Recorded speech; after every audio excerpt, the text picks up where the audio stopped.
আমাদের সকল দলের একটাই দাবি, সকল মাসলাকের একটাই দাবি, কি হেফাজত, কি জামাআত, কি মজলিস, কি কওমি, কি আলিয়া, সকল দল ও মুসলমানের একটাই দাবি, অনতিবিলম্বে স্বাধীন বাংলায় শয়তান কাদিয়ানীদেরকে রাষ্ট্রীয়ভাবে অমুসলিম ঘোষণা করতেই হবে।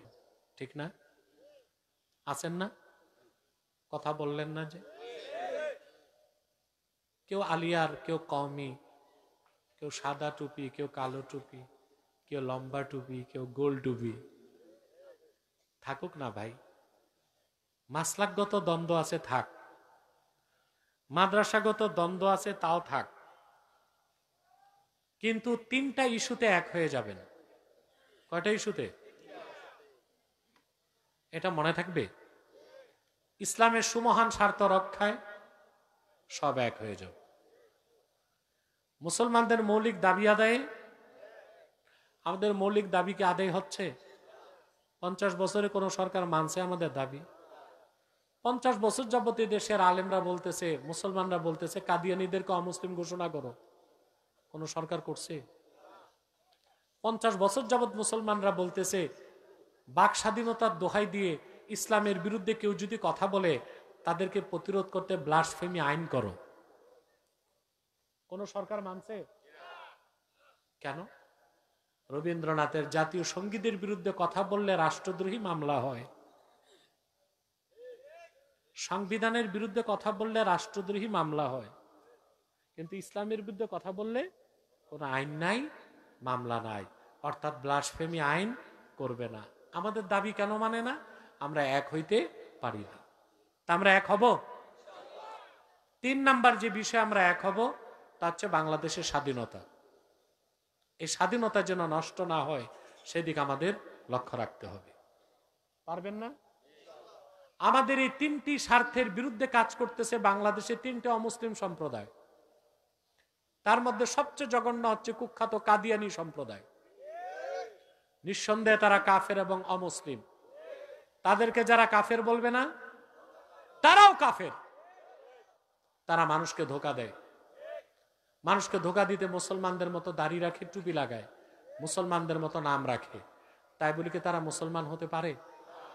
দাড়ি রাখলে কেউ যদি মুসলমান হতো তো রবীন্দ্রনাথ ঠাকুরের চেয়ে বড় মুসলমান কে হইতো?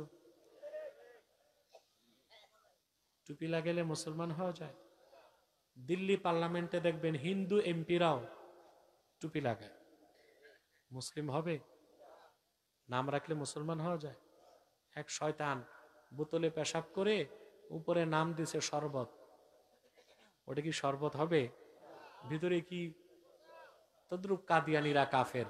আব্দুল আউয়াল, আব্দুল সামাদ, মোবাশ্বের আলী, কবির চৌধুরী, শাহরিয়ার কবির, নিঝুম মজুমদার, এসব নাম রাখার দ্বারা তারা মুসলমান হতে পারে না। আমার ভাইরা, আমার বন্ধুরা, আমার আল্লাহ ও নূর নবীজি আমার মুহাম্মদ মুস্তাফা সাল্লাল্লাহু আলাইহি সাল্লামের ইসলাম ও কোরআনের হাজার হাজার হাজার বছর পরে বর্তমান ভারতের কুখ্যাত পাঞ্জাবের কুখ্যাত গুরুদাসপুরের কুখ্যাত কাদিয়ানে ইংরেজ আমলে এক শয়তান নিজকে নবী দাবি করছে। চিল্লায় বলেন নাউজুবিল্লাহ। শয়তানটার নাম রেখেছিল তার বাপ মির্জা গোলাম আহমদ কাদিয়ানী। সাবধান, তাকে গোলাম আহমদ বলা যাবে না, কারণ গোলাম আহমদ অর্থ আহমদ এর গোলাম। কোন কাফের কোনদিনও গোলাম আহমদ এর গোলাম হতে পারে না। আর কাদিয়ানের কাজ্জাব ছিল শেষ দরজার কুখ্যাত কাফের। সে গোলাম আহমদ এর গোলাম ছিল না, সে ছিল কুখ্যাত শয়তানের কুখ্যাত গোলাম।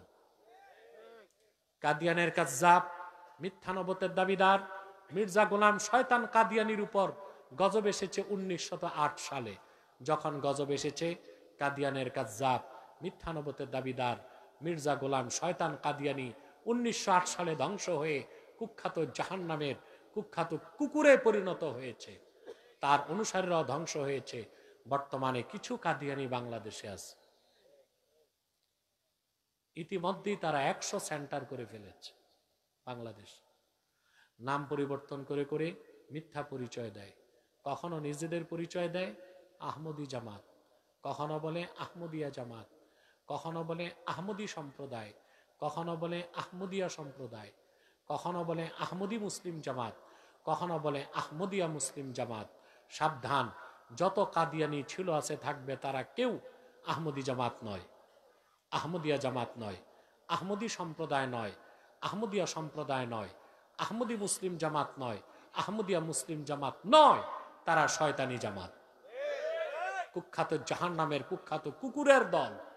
আমাদের সকল দলের একটাই দাবি, সকল মাসলাকের একটাই দাবি, কি হেফাজত, কি জামাআত, কি মজলিস, কি কওমি, কি আলিয়া, সকল দল ও মুসলমানের একটাই দাবি, অনতিবিলম্বে স্বাধীন বাংলায় শয়তান কাদিয়ানীদেরকে রাষ্ট্রীয়ভাবে অমুসলিম ঘোষণা করতেই হবে, করতেই হবে, করতেই হবে।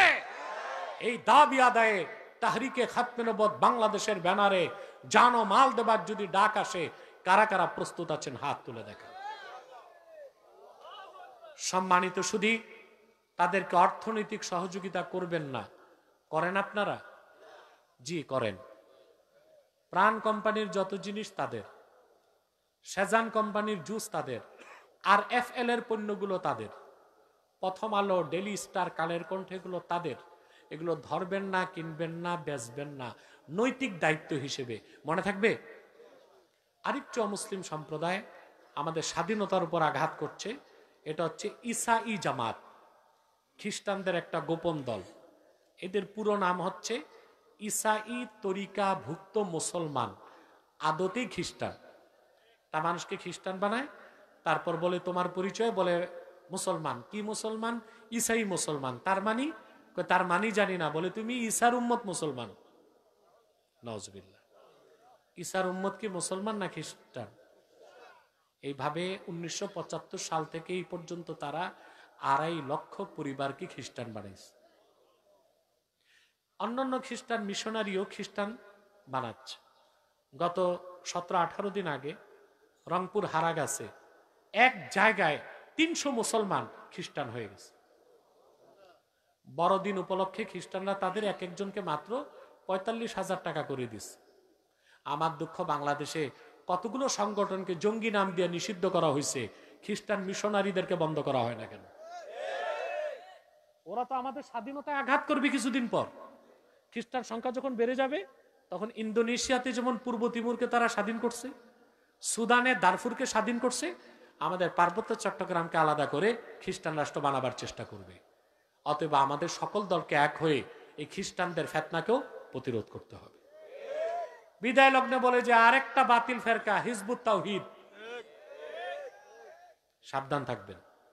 এদের কাজ হচ্ছে আলেম ওলামা থেকে জনগণকে সরায় দেওয়া। কারণ যে বকরির পালে রাখাল নাই, ওই বকরি যায় বাঘের পেটে।